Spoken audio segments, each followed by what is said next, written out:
Hello everyone, and good evening. Today we have a special guest from Israel, I think, if I understand right. Meirav. I hope I pronounce right. But I will like to choose to leave the space for her to present you like you wish. So welcome, Meirav. Thank you. Thank you, Marius. That's how, from different cultures, we need to learn how to pronounce new names. Yeah, it's You true. said it. You said it perfect, Meirav. And I'm born in Israel and raised in Israel. Even though my parents are from Europe, they moved here after the Second World War, because of the Second World War, from Poland and Romania and Russia. And actually, you're from Sweden. My father, after the war, had the opportunity with his parents. They moved from Russia to Sweden. They were in Uppsala for a while. They moved with a boat. They came to Israel in 1956, I think, something like that. Yeah, so I have some few little years of roots in Sweden as well. Yeah, and yeah, so we met actually at some talk I gave about family constellation. So for many years now, I'm facilitating constellations. Maybe I will share a bit how I got to it. I feel more maybe we go into some personal stories can be interesting because we are all, yeah. Yeah, hear you speaking. I can see why you work with family constellations, I can understand you directly from the first beginning, if I tell you like that. Yeah, so for someone hearing your work, about your work for the first time, how do you usually describe it, what you do? Mm. Beyond, of course, the techniques or labors. Yeah, yeah. So I can say what because it's changing as I'm changing, what I'm doing or how I explain what I'm doing is changing. And what I explain these days is that I'm working with the path of the self. So we all have what we call a self, and it's developing through our growing years since we are in the belly of our mother, and it never ends what we call and feel ourselves to be. So with the family constellation is a very good tool and technique and paradigm to explore ourselves and how it is very much identified and influenced by transgenerational trauma and habits and patterns. And it gives some kind of opportunity for people to disengage and release themselves from attachments to identifications with the parts of selves of parents, grandparents, great-grandparents, and so on, and also cultural and religious, all kind of identifications we have. So that's how I would explain. But yeah, it's a healing process, and it's a process where one can really explore and meet many parts of his psychic or soul. It depends what word is talking to the people who are listening to this. Um, Meirav, do you remember that moment when you was for the first time in one workshop of family constellation? Yeah, my first meeting actually with constellation was when I lived in Italy for 4 years. I met my husband in a spiritual school that is called the Diamond Approach. So I moved there and I lived there for 4 years. And I was meeting the constellation there. It was just beginning in Italy, and some people started to constellate. A friend of mine constellated, and I translated for her from English to Italian. And so that was like my first encounter with what does it mean to represent. I didn't really understand. And then at some point I reached a book of Dan van Kampenhout, and I read it.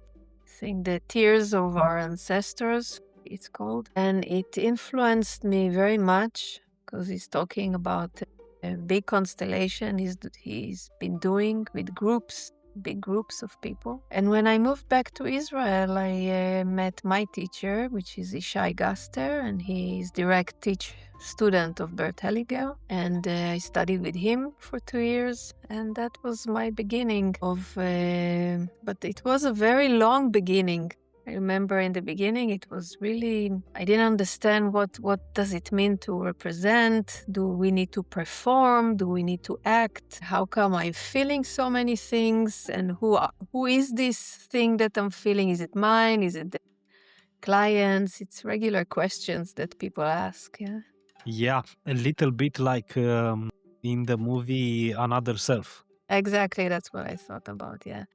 So another self, and actually today when you say family or systemic constellation, people, something in the wider consciousness of people, they know something about it. Even if they don't know, they know something of the name, either from another self or I think it got into fruition. It's now very popular in many states and countries. Amazing, I think, if you ask me. Before you start this work, what's something what you searching for or just curiosity in the beginning? So when I look back, I can see it's as if the constellation met me in a period where I was already for many years in a spiritual path, let's say, meditating, and my main spiritual path was about inquiry. The Diamond Approach is a whole map of spiritual path, and it kind of met me when I was starting to meet many issues of my family souls in my soul. Yes, all kind of pains and hardships and let's say issues, holes, feeling helpless. Yeah, all kind of feelings that we meet in everyday life. We don't understand where it's coming from and why are we feeling it. And when I met the family constellation and I started to read the books and understand how much and how deep the family system is influencing our sense of who we are, then that I think was because I reflect back. Yeah, now I understand so much. But when was it? 2012 and 2011. It was exactly the year when I came back from Italy to Israel. So it came in the time where, many times we make moves and decisions in our lives and we don't know why we make them. We move here, we move there, we divorce, we get married. I married a man who is not Jewish, and we don't know why we make these decisions. And then we do the constellation and we get answers that are unbelievable. When you get the connections of something that happened many generations or the entanglement with someone. For me, it was a lot about when my family, both sides, left Europe. It was a sudden move, it was a sudden immigration. It was a forced immigration because of the war, because of the Second World War. And they left behind everything, the dead, the houses, the languages, never looking back. Never even remembering the people who are buried there or don't even have a burial.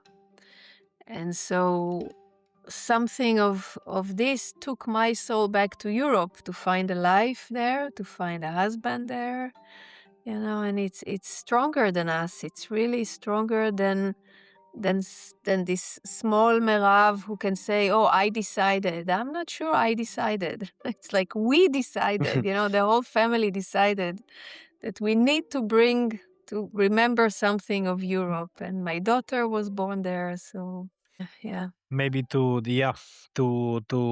in the beginning, maybe we don't understand all the loyalties or patterns what we have with us or in our baggage, if you can say so. But at this point of the conversation, I think we can say life it's a big constellation. What do you Right. think about it? Right. Exactly. Exactly. We also have a saying here between my colleagues and my students. Yeah, life is the constellation. And as I see it, is when we constellate in a room, when we come together to make to have a constellation, it's like just to have like a microcosmos of the macrocosmos, to go in, some people, to prepare the space for us to have a look in the deeper meaning of life and in like a microscope, like go deeper into how life works, how decisions are made, how issues are following issues, like are going down the lineage in order to get a meaning and resolution, right? Meirav, how we can reveal the patterns that logic alone can't access, maybe sometime, With the constellation, you mean? How can with family constellation, of course. Yeah, yeah. So our mind is very much linear. When we say, "Okay, I got sick," or "I have this difficulty," it's because our linear mind is actually looking for answer where it's used to look for an answer in the seeing world. In the object we see, in what we remember that happened to us. And many people live their life thinking that I'm to blame, if I cannot get pregnant or cannot get this job or I lost money or something is stuck or I got sick. Many times we feel we are guilty. It's because of me. I'm a victim. Life is the perpetrator. I'm the victim. And then we go into constellation, and it's amazing to see it's like Alice in Wonderland. Yeah, you go in, you don't know where you're going to slide in which tunnel to where. And it took me also a long time to really let go of the knowing mind. Every facilitator goes through it, to let go of 1+1=2. No, 1+1 can equal 14. We Yeah. can get into something we never thought that it will influence me in 100 years away. Yeah, so at this point, maybe we can speak about system thinking and this linear thinking. When actually, doesn't matter which culture we're coming from, we learn when we are little about linear thinking, not system thinking. So this is the switch, maybe for me was a switch when I discovered this system thinking and to understand, hey, everyone is interconnected in some way. So if I repeat maybe some pattern or I repeat something in my life, maybe some lection there connected with someone of my family or something else. Maybe I must look a little bit closer, maybe. Yes, very interesting insights, Meirav.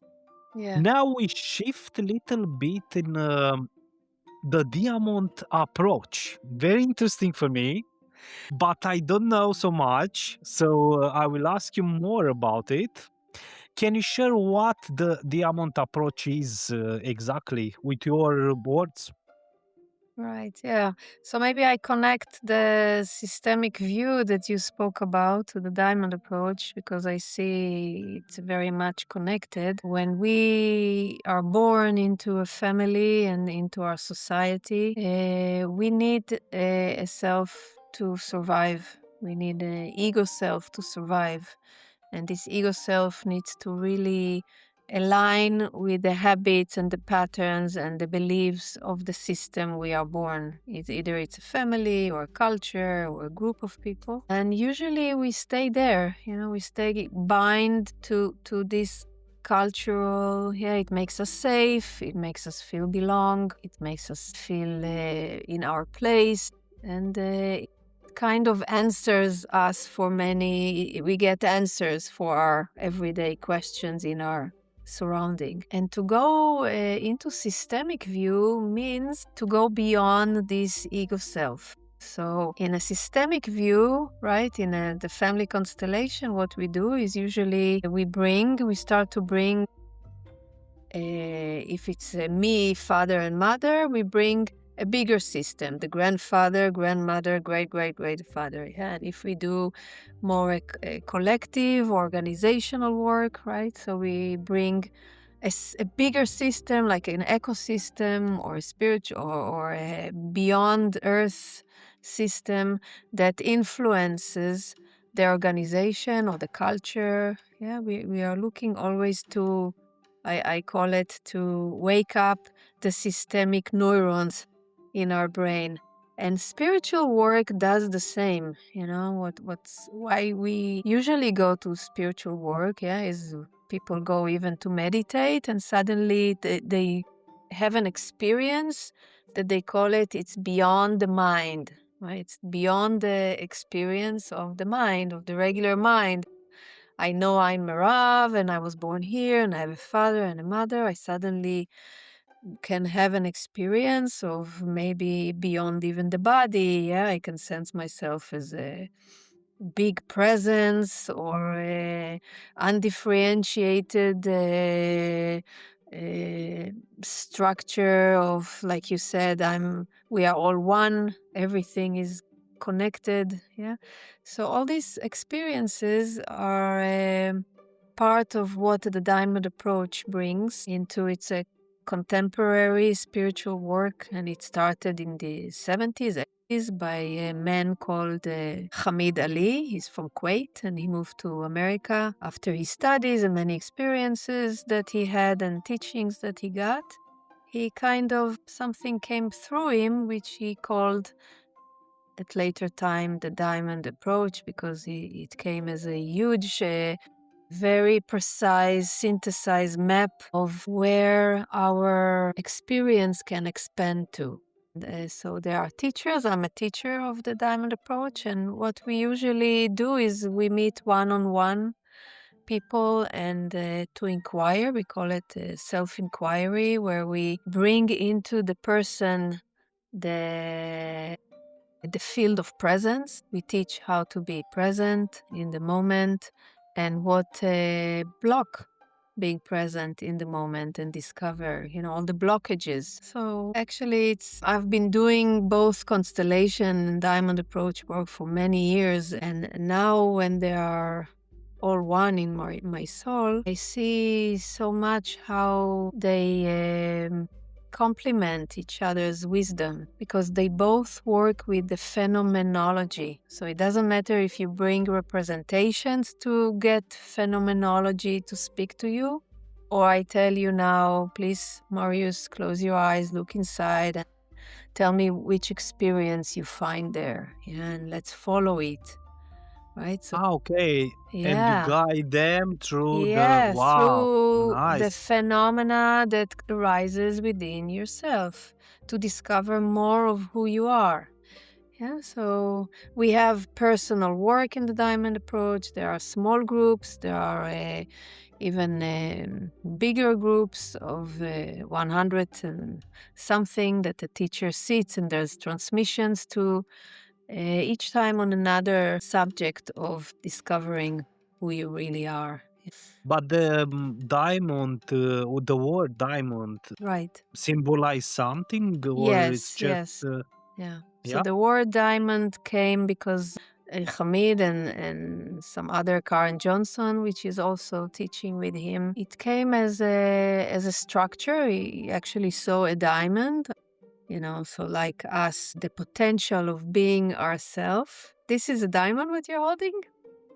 It's No, really, yellow, it's a but stone. it's a stone, right? I have Yeah. many So stones. it's a whole teaching is full with diamonds and pearls, and they all come to emphasize a quality that we can arrive to. So the quality of a diamond usually, yeah, it's transparent, it's very, very sharp and precise and strong. It's destroy it. Yeah. So, and it has all these facets of the diamond. And when light touches the diamond, what happens? You get all these colors, beautiful colors. Yeah, it's true. And Yeah, so of our course, consciousness can become as diamond like precision, our consciousness, and we can really have all these qualities of colored, like the red diamond can be very strong and fiery and truth like. Yeah, so that's a very rich teaching, very rich teaching. Everyone can read it in the internet, the diamond. where the listeners can find you, social media, where is more comfortable with you to get in Yeah. contact with Yeah, so people? thank you, Marius, for asking me.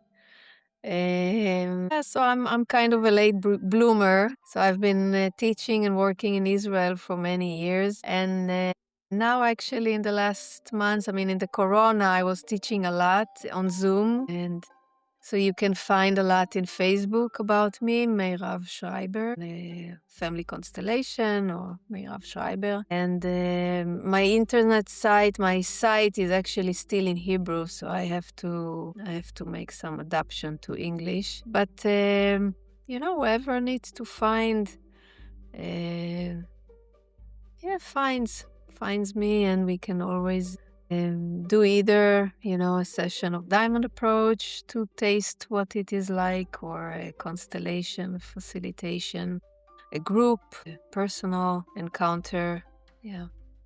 Okay, so you do one to one too if I they do ask one on you. one. Yeah, it's very powerful. People many times ask, yeah, what's better with the representations or one on one? And I say they are both very strong. I feel a one on one constellation, someone can get with himself, with feeling the phenomenology of his own being coming into life, and the relationship between him and many representations that he holds to be something very life shifting. And the group facilitation, which is another impact, it's to see yourself, how it feels inside with other people who don't know you, which is phenomenon. It's incredible. Yeah, But it's is not it? for everyone, right? Some people are very shy, and they're both can. I think, yeah, I think when they are ready, they come closer. So if you can make a lot of marketing, you can make what do you like. If they are not ready, the words or the message what you send, it's just passed through. Yeah. So it's a little bit like this in this work, I guess, if I understand right. Yeah, I hear you, and I feel I always tell my students, because I also teach constellation, that if a person calls you and he wants a constellation, part of him wants a move, a shift. And then he sits there, and a part of him wants to stay loyal to the old system, and he's very much scared. And the constellation, in comparison to other paradigm of, let's say, therapy that is going slower, there is something in constellation that people sometimes very like, because it's very deep and immediate and fast. But also, as you said, some people can come, they want to see, but a part of them is not ready to see the truth, and they need time. Maybe they need another process, maybe they need to come back, maybe they need therapy now. And then many people go to therapy, and then they come to me, I want to have a constellation because something is stuck. Then they go back to therapy. So it's also very good, they. Yeah, family constellation, like I said and think always, it's more therapeutical way to understand more what we go through or why we repeat some, like we said, patterns, loyalty. And for someone who listen maybe for the first time, all these terms, maybe it's something, wow, what is that? What is the nicknames? But yeah, this is it. Take times like a diamond, right? Right. Millions of times, right? Sometimes for one diamond to shine and to be that fantastic diamond, what we wish. Now we change a little bit paradigm, Meirav. And I'd like to ask you, how much of our identity do you feel it's truly us or ours? And how much is just for our family, maybe? Yeah, so we need an identity. We need to function in the world. We need to be called by a name. We need to know who our father and mother in order to survive in the regular family. In the tribe, there are many tribes we don't even know who's your father and mother. Everyone is your father and mother, but it's another constellation. Yeah, so I feel like we need an identity to function. But what happens to us along the development is that we get so attached to our identity, and we usually, many people just end their life, attached to the identity. And it's fine. Someone can live his life and live even a good life with his identity, just knowing himself as the story of his history. And yeah, but many people come to therapy because they have some issue with identity, yes, but they don't call it like that. They just feel, I'm feeling bad, I have pain in my body, I have pressure, I cannot be free in relationships. And then they discover that it's right, it's there about being attached to their identity. And something you said before was actually, it touched me, because I feel we are, all of us, I mean, in the therapeutic world, as therapists or teachers or whatever we do, in many years, the therapy was based on healing the identity inside the identity. And since the systemic view is now more talked, many people talk about collective trauma, and the spirituality is more upfront. While many years ago you had to go to some cave in India and to some guru, to experience something. And now you can just go, to the center in your town and you have yoga and this and that. So I feel many people get natural experiences of beyond their identity, but they don't know it, right? Because they go back Mhm. home, they go back to their family, and they need to be back, Meirav, small Meirav, talking to my, yeah, whatever. So In the role. in the role, exactly, Because we exactly. have many roles, I can tell you that. And they Already, conflict each other, right? Many yeah, times. That's the many issue, right? times. Yeah, Yeah. so when you have an experience of yourself that is beyond the identity but including the identity, you can move smoothly between the roles, and they don't conflict with each other, because you have more freedom to be you know who you are. It takes a process, but I'm really glad that many of the therapies and the teachings are now also the diamond approach. What I love about it is not, it's in the world, it's how to live life. You don't have to go to a cave. You can go to, there are many teachers also in Stockholm, I know some. And yeah, you can discover who you are and go to work and be in a beautiful moment of everything is one, and speak to your husband. It doesn't contradict. Meirav, do you think, is there a moment when belonging shifts from the family system in something larger? Beautiful question. I like this question. It Yeah, this is. touches. I have always next level question because Yeah, I work with. I work with dynamics, but it's not like in therapy, right? It's not yeah, therapy. So we right. look just at dynamics, what happening between teams, organizations, in businesses, but it's no so it's more rational, it's more cold approach. But it's nice when both of them, both of the mic for you. Sorry. Yeah, yeah. No, I like listening to you. So you asked about belonging.